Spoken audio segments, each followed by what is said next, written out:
Assalamualaikum warahmatullahi wabarakatuh. Alhamdulillahirabbil alamin. Bahwasanya Allah Subhanahu wa taala telah memperkenankan kita untuk bersilaturahmi dalam kegiatan pembelajaran fisika. Anak-anakku kelas 10, bagaimana kabarmu hari ini? Semoga senantiasa ada dalam lindungan Allah Subhanahu wa taala dan semoga pandemi ini segera berakhir. Anak-anakku sekalian, untuk kelas 10A, 10B, C, D, E, dan 10J, 1 tahun ke depan di tahun pelajaran 2020-2021, kalian akan dibimbing dalam mata pelajaran fisika dengan Ibu. Oleh karena itu, Ibu akan memperkenalkan diri terlebih dahulu. Nama Neni Yuningsih. Riwayat pendidikan, Ibu menyelesaikan TK, SD, SLTP di Kabupaten Pangandaran karena Ibu berasal dari Kabupaten Pangandaran. SMA, Ibu melanjutkan ke Kabupaten Ciamis di SMA Negeri 1 Ciamis, masuk ke perguruan tinggi negeri melalui jalur ikatan dinas di Institut Pertanian Bogor dengan disiplin ilmu pendidikan fisika. Setelah lulus ditempatkan di SMA Negeri 2 Subang, kemudian turut suami pindah ke Tanjung Sari, berdinas di Tanjung Sari sambil melanjutkan kuliah di Universitas Pendidikan Indonesia Bandung untuk meraih gelar akademis sarjana pendidikan fisika. Pada tahun 2015, Ibu menyelesaikan pendidikan di Pasca Sarjana Universitas Indraprasta PGRI dan mendapatkan gelar akademis Magister Manajemen, Magister Pendidikan. Anak-anakku sekalian, di SMK Ibu adalah guru mata pelajaran fisika dengan tugas tambahan kepala laboratorium sekolah. Alamat rumah Ibu adalah depan Madrasah Ibtidaiyah Nurul Huda, Pasir Angin, Tanjung Sari. Barangkali perkenalan secara sederhana cukup sekian. Seiring dengan waktu nanti kita akan saling mengenal satu dengan yang lainnya. Anak-anakku sekalian, ketika kita berbicara tentang fisika, maka fisika merupakan bagian dari ilmu pengetahuan alam. Ilmu pengetahuan alam meliputi mata pelajaran kimia, biologi, dan fisika. Tentu saja yang satu dengan yang lainnya itu memiliki ciri khas yang tersendiri, karakteristik yang unik. Fisika adalah ilmu pengetahuan yang mempelajari tentang sifat dan fenomena alam atau gejala alam dan seluruh interaksi yang terjadi di dalamnya. Di SMK kita akan lihat ke arah penerapan fisika di bidang pertanian. Anak-anakku sekalian, di awal semester ganjil ini kita akan memulai dengan konsep besaran, satuan, dan prinsip pengukuran. Kata yang tidak asing untuk judul tersebut, tidak ada yang tidak dikenal untuk istilah besaran, satuan, dan prinsip pengukuran. Setelah mempelajari bab ini, siswa dituntut untuk mampu menerapkan prinsip pengukuran secara benar pada berbagai alat ukur. Anak-anakku sekalian, kita akan mulai dengan bab yang ke-1 itu. Diperlihatkan beberapa alat ukur. Coba perhatikan. Tentu saja kalian ada yang sudah mengenalinya, atau mungkin ada yang merasa asing dengan gambar yang ditampilkan. Dalam slide terlihat bahwa yang ditampilkan ini adalah sebuah alat ukur, beberapa alat ukur, lebih dari 10 alat ukur. Ada alat ukur panjang, alat ukur waktu, dan alat ukur massa. Ada mistar, jangka sorong, mikrometer skru, kemudian avometer, lalu neraca, dan ada stopwatch. Di akhir pembelajaran, setelah konsepnya kita dapatkan, kita akan praktikum untuk melakukan berbagai pengukuran. Pada konsep besaran, satuan, dan prinsip pengukuran ini, kita akan membaginya menjadi beberapa pertemuan. Pertemuan yang pertama, kita akan lebih konsen ke arah besaran dan satuan. Selanjutnya pertemuan-pertemuan yang akan datang, kita mulai masuk ke prinsip pengukuran. Pada bagian besaran dan satuan, nanti kita akan memulainya dengan melihat konsep besaran, satuan, dan dimensi. Sedangkan pada prinsip pengukuran, kita akan mengadakan pengukuran di laboratorium, lalu melihat konsep angka penting dan notasi ilmiah, serta mempelajari ketidakpastian pengukuran, ketelitian dan ketepatan hasil, serta pengolahan dan penyajian data.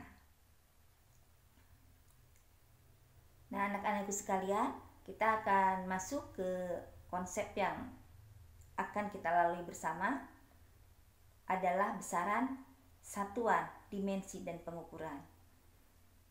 Coba, ada yang sudah memahami atau ada yang sudah mengetahui apa itu besaran, dan berikan contoh besaran. Kalian di SLTP sudah mengenal mata pelajaran fisika yang berada di IPA, ya, ilmu pengetahuan alam setingkat SLTP. Di dalamnya tercakup fisika, kimia, dan biologi. Coba sekarang berikan contoh besaran yang kalian ketahui. Panjang, lebar, benar, tinggi, luas, volume, kecepatan, percepatan, daya listrik, gaya, tekanan, hambatan, momentum, impuls, itu contoh besaran. Jadi besaran demikian banyaknya. Nanti contoh besaran yang demikian banyak ini bisa kita klasifikasikan. Sebenarnya apa itu yang dimaksud dengan besaran? Besaran adalah segala sesuatu yang dapat dinyatakan dengan angka. Besaran yang demikian banyak seperti tadi yang sudah diungkapkan dibagi menjadi dua, adalah besaran berdasarkan satuan dan besaran berdasarkan nilai dan arah. Besaran berdasarkan satuan itu sudah ditentukan terlebih dahulu, sehingga kita mengenal ada besaran pokok dan ada besaran turunan.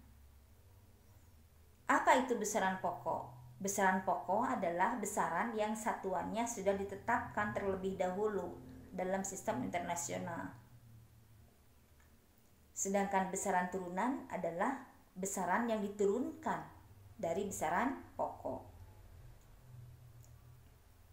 Berikutnya, klasifikasi yang kedua adalah besaran berdasarkan nilai dan arah. Dikelompokkan menjadi besaran vektor dan besaran skalar. Apa itu besaran vektor? Besaran vektor adalah besaran yang memiliki nilai atau besar juga memiliki arah.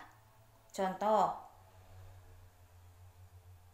ibu mendorong meja sehingga meja bergeser. ke arah kanan. Gaya dorong itu tentu saja memiliki arah. Tadi bergeser ke arah kanan, jadi ada arahnya. Dan karena bergeser tentu saja ada besarnya. Sehingga gaya termasuk besaran vektor. Apalagi yang memiliki arah selain gaya? Kecepatan, betul. Kemudian apalagi? Percepatan, benar. Lalu apalagi? Betul, gaya berat, ya, selalu memiliki arah. Tekanan juga termasuk besaran vektor. Jadi besaran vektor adalah besaran yang memiliki nilai atau besar juga memiliki arah. Sedangkan besaran skalar adalah besaran yang hanya memiliki nilai atau besar saja. Contoh, ibu mengukur panjang meja. Panjang meja tersebut misalnya 2 meter. Ketika kita mengukur dari kanan atau dari kiri, panjang meja tetap saja 2 meter. Jadi panjang termasuk besaran skalar. Besaran skalar adalah besaran yang hanya memiliki nilai atau besar saja, tidak tergantung kepada arah. Mau diukur dari arah kiri ataupun dari arah kanan, tetap besarnya seperti itu, seperti awal, ya. Selain panjang apalagi? Waktu, betul. Kemudian masa, ya, dan lain sebagainya. Itu untuk besaran skalar. Nah, tadi diungkapkan bahwa besaran pokok itu adalah besaran yang satuannya ditetapkan terlebih dahulu. Ada 7 besaran pokok yang sudah ditetapkan terlebih dahulu, adalah panjang, masa, waktu, suhu, kuat arus, intensitas cahaya, dan jumlah zat. Ketujuh besaran pokok yang terlihat dalam slide ini akan dengan mudah kalian ingat melalui jembatan ingatan SMP jiwa. S-nya untuk suhu, M-nya untuk massa, P panjang, J untuk jumlah zat, I untuk intensitas cahaya, W waktu, dan A arus. Jadi besaran pokok ini adalah besaran yang sangat mendasar yang harus kalian ingat, sebab ada begitu banyak besaran. Selain dari ketujuh besaran ini dan 2 besaran pokok tambahan yang lainnya, semuanya adalah besaran turunan. Jadi besaran pokok ada dalam jembatan ingatan SMP jiwa, ya. Nah, berikutnya kita akan melihat kembali tentang besaran pokok, yaitu masih di satuan. Ya, satuannya, kita akan lihat satuannya.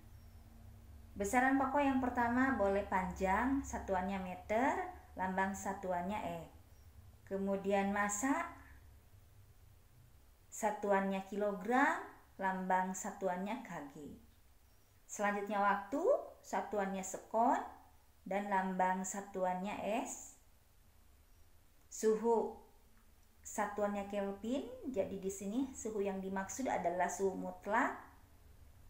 Lambang satuannya adalah K. Kuat arus, satuannya ampere, lambang satuannya A.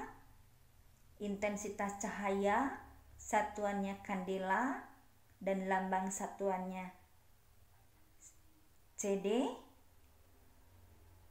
Jumlah zat, satuannya adalah mol, dan lambang satuannya adalah mol. Satuan yang diperlihatkan ini adalah satuan dalam MKE system. Sebab nanti dalam sistem internasional kita mengenal ada CGS system. Untuk kesetaraan satuan biasanya kita selalu mengarah ke MKS system, yaitu panjang dalam meter, massa dalam kilogram, dan waktunya harus dalam sekon. Demikian anak-anakku, mohon diperhatikan sebab nanti di akhir pembelajaran atau di sesi-sesi tertentu ada tugas, ada lembar kegiatan siswa yang harus kalian isi dan dikumpulkan pada pertemuan yang akan datang. Jadi kalau ditanyakan besaran pokok, kalian mengingatnya melalui jembatan ingatan SMP jiwa. Suhu, massa, panjang, jumlah zat, intensitas cahaya, waktu, dan arus listrik. Selain ketujuh besaran yang disebutkan, semuanya adalah besaran turunan. Apa itu besaran turunan? Besaran turunan adalah besaran yang diturunkan dari besaran pokok. Artinya, untuk menentukan besaran ini harus menggunakan rumus-rumus tertentu yang memuat besaran-besaran pokok. Contohnya kita lihat luas. Luas itu rumusnya adalah panjang kali lebar. Artinya, besaran pokok penyusun luas adalah panjang dan lebar. Panjang satuannya meter dan lebar satuannya meter, sehingga satuan luas adalah meter persegi. Berikutnya kecepatan. Kecepatan itu rumusnya adalah jarak dibagi waktu. Jarak satuannya meter dan waktu satuannya sekon. Masih banyak sekali besaran turunan yang bisa kita lihat di bagian terdahulu. Di bagian awal kita mendapatkannya. Berikutnya adalah lembar kerja siswa yang harus kalian isi dan dikumpulkan pada pertemuan yang akan datang.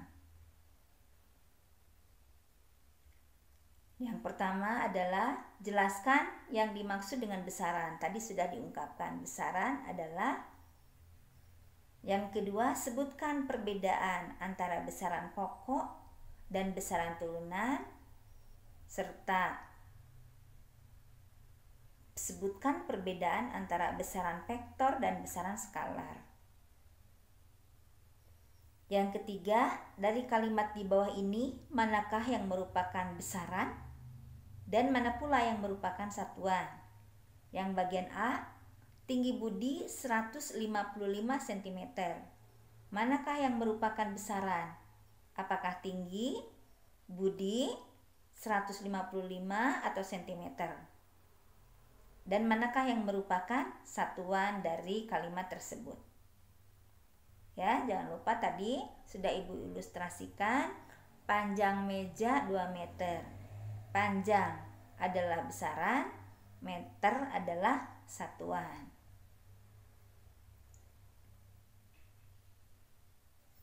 Anak-anakku sekalian, dalam kehidupan sehari-hari tentu saja penerapan besaran turunan banyak kita dapatkan. Ketika kita berada di lahan pertanian, nanti dituntut untuk mampu menentukan luas sebuah besaran. Kemudian luasnya berapa harus diukur melalui prinsip pengukuran secara benar. Itu bagian dari penerapan mata pelajaran fisika di bidang pertanian. Yang selanjutnya tentang dimensi. Apa itu dimensi? Dimensi adalah cara suatu besaran tersusun oleh besaran pokok. Besaran pokok ada 7 yang ada dalam jembatan ingatan SIP SMP jiwa, yang ada dalam jembatan ingatan SMP jiwa. Kita lihat dimensi besaran pokok. Pada slide berikut diperlihatkan secara jelas besaran pokok panjang dengan satuan meter maka dimensinya L. Besaran massa satuannya kilogram, dimensinya M. Waktu dengan satuan sekon, dimensinya T. Besaran suhu satuannya Kelvin, dimensinya theta. Arus listrik satuannya ampere, dimensinya I. Intensitas cahaya dengan satuan kandela, dimensinya adalah J, dan jumlah zat dengan satuan mol, dimensinya adalah N. Tadi sudah dikatakan bahwa yang dimaksud dengan dimensi adalah cara suatu besaran tersusun oleh besaran pokok. Nah, besaran pokok yang banyak menyusun besaran turunan dari ketujuh ini hanya ada 3. Adalah panjang, massa, dan waktu. Besaran pokok yang dominan menyusun besaran turunan hanya ada 3, panjang, massa, dan waktu. Panjang satuannya meter, dimensinya L. Massa satuannya kilogram, dimensinya M. Dan waktu satuannya sekon, dimensinya T. Nah, kita ilustrasikan sekarang menentukan dimensi untuk besaran turunan. Misal kita ingin mengetahui dimensi luas. Luas itu harus diketahui dulu rumusnya. Luas sama dengan panjang kali lebar. Sehingga satuannya meter persegi. Meter dimensinya adalah L. Sehingga dimensi dari luas adalah L persegi. Demikian juga untuk volume. Ini kita ambil contoh yang sederhana saja dulu. Volume persamaannya adalah atau rumusnya adalah volume sama dengan panjang kali lebar kali tinggi. Sehingga satuannya adalah meter kubik. Meter dimensinya adalah L, sehingga dimensi volume adalah L pangkat 3. Apa manfaat atau fungsi dari dimensi ini? Dimensi memiliki manfaat. Salah satu di antaranya adalah untuk menganalisis kesetaraan atau kesamaan dua besaran yang sepintas berbeda. Contoh, misalnya nanti pada pertemuan-pertemuan berikutnya kita akan menganalisa dimensi usaha dengan energi. Usaha simbolnya W, energi simbolnya E. Itu kalau kita lihat dari simbol dia berbeda. Namun kalau kita coba uraikan melalui dimensionalnya, kita akan mendapatkan bahwa usaha setara dengan energi. Karena dibuktikan melalui dimensionalnya, ya. Berikutnya anak-anakku sekalian, kita akan melihat tentang sistem satuan. Dalam fisika ada sistem satuan MKS sistem dan CGS sistem. MKS singkatan dari meter, kilogram, sekon, dan CGS singkatan dari sentimeter, gram, dan sekon. Artinya besaran panjang satuannya meter, besaran massa satuannya kilogram, dan besaran waktu satuannya sekon untuk MKS sistem. Untuk CGS sistem, besaran panjang satuannya sentimeter, besaran massa satuannya gram, dan besaran waktu satuannya sekon.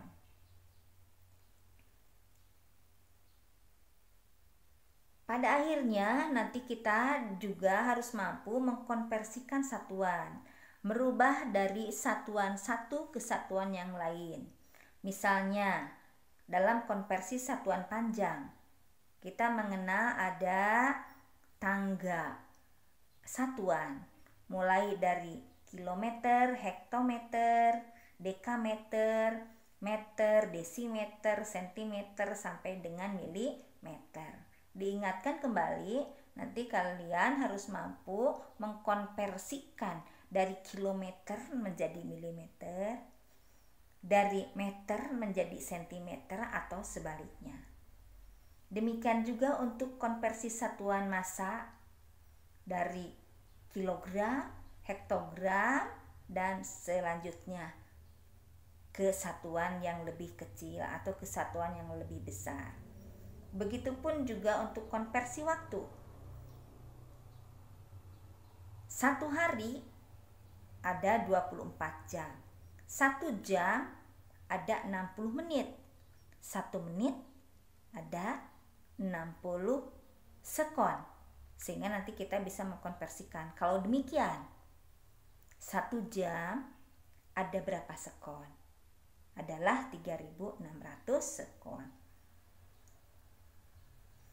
Saat menemukan besaran dengan nilai yang terlalu besar atau terlalu kecil, misal 1 juta atau 0,00001, bisa kita rubah menjadi faktor pengali seperti pada tabel berikut. 10 pangkat min 5 nama awalannya femto.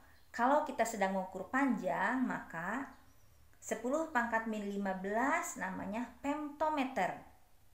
Lambangnya E. 10 pangkat min 12 nama awalannya piko. Kalau kebetulan kita sedang mengukur arus listrik, maka 10 pangkat min 12 adalah piko ampere. 10 pangkat min 9 nama awalannya adalah nano. Kalau kita misal sedang mengukur daya listrik, maka 10 pangkat min 9 nano watt. Ya. 10 pangkat min 6 nama awalannya mikro, 10 pangkat min 3 nama awalannya mili, 10 pangkat 3 nama awalannya kilo, 10 pangkat 6 nama awalannya mega, 10 pangkat 9 nama awalannya giga, 10 pangkat 12 nama awalannya tera, dan 10 pangkat 15 nama awalannya peta. Jadi nanti dalam latihan soal yang diberikan, kalian harus mampu mengkonversikan besaran atau yang dimaksud adalah satuan dari mikro menjadi mili atau dari giga menjadi nano. Dalam keseharian tentu saja kalian juga harus terampil menyetarakan atau mengkonversikan dari kilogram menjadi gram, dari ton menjadi pintal, dan lain sebagainya. Nah, anak-anakku sekalian, untuk besaran yang berikutnya adalah besaran vektor dan besaran skalar. Tadi sudah diungkapkan di awal bahwa yang dimaksud dengan besaran vektor adalah besaran yang memiliki nilai atau besar juga memiliki arah. Sedangkan besaran skalar adalah besaran yang hanya memiliki nilai atau besar saja. Dari beberapa uraian yang telah diberikan, maka ada lembar kerja siswa yang kedua yang harus kalian isi dan dikumpulkan pada pertemuan yang akan datang. Yang pertama adalah dari ketujuh besaran pokok yang kalian ketahui, sebutkan 3 besaran pokok yang paling dominan menyusun besaran turunan. Sertai pula dengan simbol dimensi masing-masing besarannya, ya. Jadi sebutkan besaran lalu dimensinya juga. Yang nomor 2 adalah latih soal untuk dimensi besaran. Dilampirkan di sana di bagian A bahwa kecepatan merupakan hasil bagi antara jarak dengan waktu. Jadi nanti tentukan dimensinya sampai dengan nomor D, alat uji untuk kecakapan menentukan dimensi. Yang nomor 3 ini erat sekali dalam kehidupan sehari-hari, mengkonversikan satuan. Penerapannya dalam keseharian sangat lekat. Oleh karenanya kita harus memahami konversi satuan yang satu ke satuannya yang lain. 15 km ada berapa hektometer? Tadi sudah ada diberikan latihan soalnya, diberikan materinya. Kemudian nomor bagian B sampai dengan bagian E itu sudah terinclude ada di dalam tabelnya. Nah, demikian anak-anakku. Tugas terstrukturnya juga dilampirkan, nanti kita kumpulkan atau kalian kumpulkan itu nanti di awal bulan September ya. Tuliskan penerapan konsep besaran dan satuan di bidang pertanian. Jadi manfaat dari besaran dan satuan di bidang pertanian itu untuk apa? Ya, seperti itu saja. Diingatkan kembali bahwa LKS 1 dan 2 dikumpulkan pada pertemuan yang akan datang. Kemudian tugas tidak terstrukturnya nanti kita kumpulkan di awal bulan September. Tetap semangat. Demikian yang bisa disampaikan. Belajar, berdiskusi, searching untuk bahan bacanya. Selalu berdoa, semoga apa yang kita lakukan memberikan keberkahan untuk kehidupan dunia kita, juga untuk kehidupan akhirat. Billahi taufik wal hidayah. Assalamualaikum warahmatullahi wabarakatuh.